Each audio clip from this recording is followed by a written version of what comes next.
Beginning with his grandfather, John Schnabel, who was searching for gold in the Klondike in the early 1900s, Parker Schnabel's meteoric rise to fame is a captivating story. John's perseverance paid off in spite of many obstacles, and he became a billionaire miner. At the young age of 5, Parker began mining after being inspired by his grandfather. He was managing his own claim and gaining notoriety as a mining prodigy by the age of 16. However, how much wealth has Parker amassed? The response may surprise you. The Klondike and the Schnabel narrative, meanwhile, all began in the early 1900s. After packing his belongings, a young John Schnabel set out north to pursue his gold ambition. Without a doubt, it wasn't simple. Those were difficult early years filled with many setbacks and hardships. But John had a different physique. He persevered, picked up skills the hard way, and eventually achieved success. He is one of Klondike's most seasoned miners, having honed his craft over decades of mining.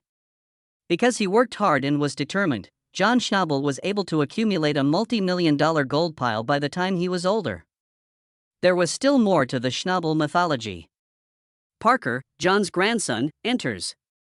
As a young boy, Parker idolized his grandfather and practically absorbed all he knew about gold mining. It was evident from an early age that Parker had a natural talent for mining. To put it mildly, he was adamant about maintaining the family business's success. This love of gold began at a much younger age than one may anticipate. Parker Schnabel's gold game tale began when he was only 5 years old. Little Parker accompanied the teams to the mines near Haines, Alaska, thanks to his grandfather John, a mining legend himself. Parker became enamored with Legos and cartoons, even though most children of that age already love both. The most exciting part was watching actual gold emerge from the earth, along with the noise of the machinery and the flying dirt. For him, it was like a treasure hunt in real life, forget video games. As Parker grew older, his passion for gold mining only deepened. By the age of 10, he was already operating small excavators and searching for gold while being closely supervised by his grandfather. It turns out that Parker had a sixth sense, better than some experienced miners, for locating gold. John chose to issue a serious challenge to Parker when he turned 16. He leased a portion of his own claim to Parker, which meant that Parker was in charge of all expenses, earnings, and other matters. People were shocked to learn that a 16-year-old was operating a mine. Crazy. Parker wasn't afraid, though. Using his gold-finding powers, he assembled a team of local miners, labored tirelessly, and extracted substantial sums of gold.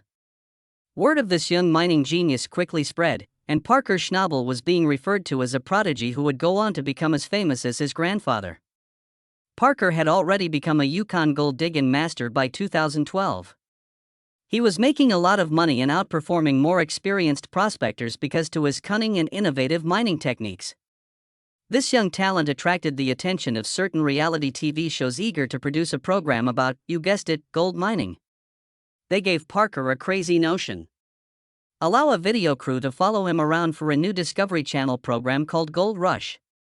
Ever the businessman and perhaps a little showman, Parker saw this as a great chance to expand his horizons and share his family's legacy with the globe. Parker agreed, and Gold Rush was born after a brief conversation with Grandpa John. Parker was an instant star from the first episode. Viewers were captivated by his youthful vigor, his wealth of information, and his hustling like it was no big deal. Parker Schnabel, one of the most attractive young stars in the gold mining industry, rose to fame as Gold Rush exploded.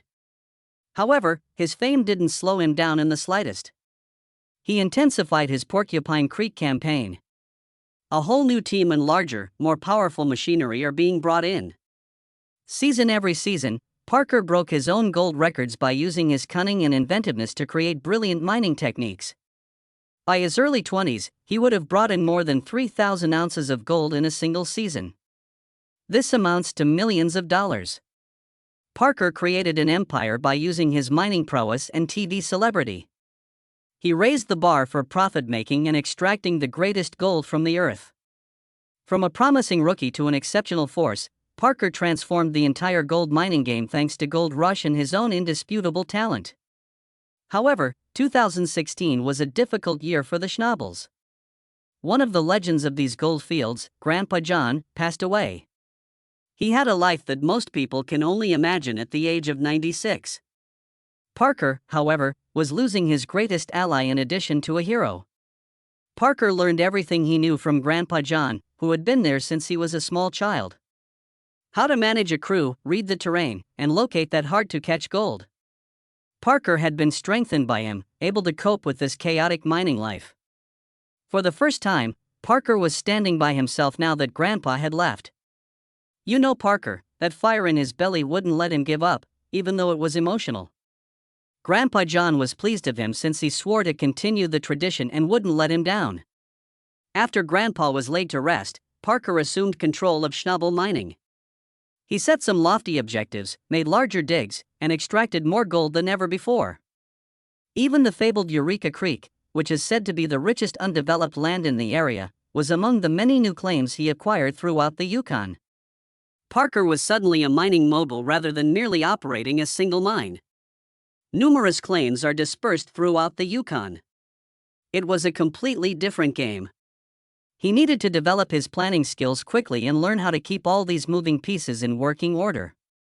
Payroll was soaring, crews were working around the clock, and rentals were stacking up. The pressure was on. Parker had to use his imagination to extract as much value as possible from these assertions. Upon conducting an analysis, he discovered methods to perform more efficiently rather than more laboriously. However, everything wasn't sunshine and rainbows. Errors, poor hiring decisions, and improper equipment nearly destroyed the entire business. They were circling, waiting for Parker to make a mistake. But Parker, the young man who spent his childhood with Grandpa John searching for gold, is tenacious. He improved his team, pushed himself harder than ever, and learned from his failures. Grandpa John's spirit remained by his side during all of the struggle. And the Schnabel heritage continued to shine brighter than ever because of Parker's perseverance. Parker understands, you see. There should be no change made to the wild and magnificent Yukon. Parker was aware that he had to take responsibility even while his mining operation destroyed. He was aware that in order to preserve this area's beauty for coming generations, he had to mine wisely. Parker grew to be a fervent supporter of environmentally sustainable mining. He made significant investments in high-tech equipment to prevent the release of harmful chemicals and specialized filters to prevent the rivers from becoming contaminated by contaminated water. Parker's crew would clean up after mining a location, removing trash and replanting native plants to make it seem more natural. And it did in fact work. Because they loved their new environment, animals began returning to these reclaimed areas. Parker, who is a decent man, also utilized his notoriety to advocate for more sensible mining regulations in the Yukon. Together with the senior authorities, he drafted legislation that permits responsible mining while protecting the environment. He even took on the role of mentor, instructing younger miners how to earn money without causing damage to the area. Parker essentially became a one-man show to demonstrate that you can be a mining success story and simultaneously protect the environment. In order to extract the greatest gold with the least amount of permanent harm to the place he loved, his mind devised new strategies. Parker's foresight allowed the Yukon's untamed splendor and its flourishing mining sector to coexist for many years to come. Parker Schnabel was a gold-dripping millionaire by the time he was in his mid-20s. It may surprise you to learn that becoming the star of Gold Rush contributed significantly to that. You know that show where guy goes on a gold search in the Yukon and is followed by cameras? It seems that he was earning a cool $100,000 every time. That's about $2 million every season. Hold on, though. Parker's treasure trove contains more than just that first nugget. As you can see, Parker's family essentially controls half of the Yukon's mining claims. It's comparable to their own private gold mine monopoly. They were dominating it, too, with Parker at the forefront. In one season, they brought in an incredible 3,500 ounces of gold. That's about $5 million in today's currency. Enough gold to fill a bathtub, just think. Parker's already substantial bank account grew by millions of dollars every year as his mines continued to produce a lot more gold. But hold on, there's more. Parker became a worldwide influencer as a result of his role as Gold Rush star. He was offered endorsement arrangements by large corporations for anything from apparel labels to weird mining equipment. All of a sudden, Parker was more than just the Yukon Goldfields ruler. He was well known on social media. Parker used his celebrity to finance a variety of ventures. Real properties, rental equipment to grow his business, and top-notch trucks for navigating the mines. Total all of that. With sponsorships, mining earnings, TV money, and wise investments, you may have an increasing net worth of about $10 million. For someone who began playing in the dirt with his grandfather, it's not bad, is it? Parker, however, keeps things low-key, in contrast to other ostentatious millionaires you see online. In comfortable quarters, he remains near the activity at his mining camps. He invests the majority of his profits back into the company, which adds to the operation's impressiveness. However, occasionally even millionaires need to indulge themselves. Parker's native state of Alaska is a wonderful spot. A timber cabin on a 45-acre estate that appears like it belongs in a magazine. Imagine an estate with breathtaking views of the mountains, furnished with comfortable furniture and a rustic charm. The ideal spot to unwind and rest following a demanding season. Also, don't expect a dull garage. Parker has an entire toy store there. Everything he needs to explore those mines in style is on the table, including top-of-the-line trucks and ATVs. Parker isn't a one-estate type, though. He has a portfolio of real properties. It appears like Parker is creating his own little business because he has a vacation rental property in the Yukon region and a commercial facility in Haines, Alaska for some additional cash. Let's also discuss his collection of cars, which is related to empires. Any enthusiast for gear would be envious. The greatest off-road vehicle, the Ford Raptor, is what we have, and it's ideal for tearing up the Yukon. The Mercedes G-Wagon is the next in line. For those smoother journeys, absolute luxury. Feeling vintage? In addition to his Jeep Wrangler, which is a real miner's vehicle, Parker also has a customized Chevy Silverado that is quite spectacular. This man is a car enthusiast. They combine excellent quality and adventure readiness in the ideal way. They can also likely tolerate a lot of mud without complaining. Additionally, a large fleet of vehicles and heavy machinery keeps his mining business functioning like a well-oiled machine. Parker now enjoys taking his fancy fishing boat out or going on some amazing adventures across the world when he does have some free time. The options are countless. Here's the best bit, though. Parker is not a self-centered person. He looks after those who have helped him get here. He occasionally treats his devoted workers to opulent holidays. And he rewards their efforts with enormous prizes. And there's no denying that Parker's generosity goes beyond his staff. He still remembers Alaska, his birthplace. He is committed to making a significant contribution to the local communities that have helped him get here. A sizable portion of his gold sales are donated to local charities, animal shelters, youth sports, and other causes each season. He even aids organizations for veterans. Winters in Alaska are harsh. Dark, protracted, and occasionally without power. Those without access to expensive generators may find that difficult. When Parker isn't mining, he gets his hands dirty and donates his time to aid elders and families in need of a little additional support by delivering supplies and building affordable housing. But in addition to providing food and warmth, Parker is making investments in Alaska's future. Here's the thing, Parker even established a scholarship fund at his former school. In Alaska, talents like engineering and mechanics are highly valued, and he wants to assist other young people gain a good start in these fields. He is essentially assisting people and encouraging the next generation to follow their aspirations in the same way that he did. For Parker, however, gold is not everything, despite his exceptional talent for locating it.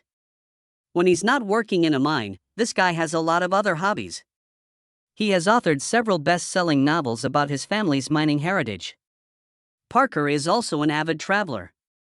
From ancient ruins in Europe to steaming jungles in South America, he has seen it all. He's an adventurer. You may find him fishing, hunting, or simply trekking in the mountains in Alaska when he's not traveling the world. He finds happiness in nature. In addition, he is a history buff. Antiquated mining implements and other items captivate him. Like some baseball card collectors, he collects them. Even in times of extreme hardship, Parker finds that all of these pastimes help him relax and maintain equilibrium. Keeps him in check so he can crush it once more. Parker is getting close to 30, yet his passion for gold is stronger than ever. The Yukon isn't enough for this guy. He aspires to a mining behemoth. British Columbia will be the next stop. Parker is also keeping an eye on the Northwest Territories, where his team is searching for potential gems. South America, Australia, Africa, and pretty much any place with dazzling subsurface objects are on his radar. More gold isn't the only goal, though. Instead of digging harder, Parker and his team are creating innovative new technology to dig smarter. Think sci-fi mining with robots, lasers, and everything.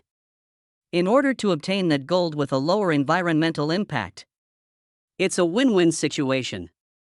Parker is already planning for the future even though he is currently living the dream. You know, the legacy of Schnabel? Amelia, his niece, shares her uncle's intense interest in mining. Parker has been educating her, and he intends to maintain this as a family company for many years to come.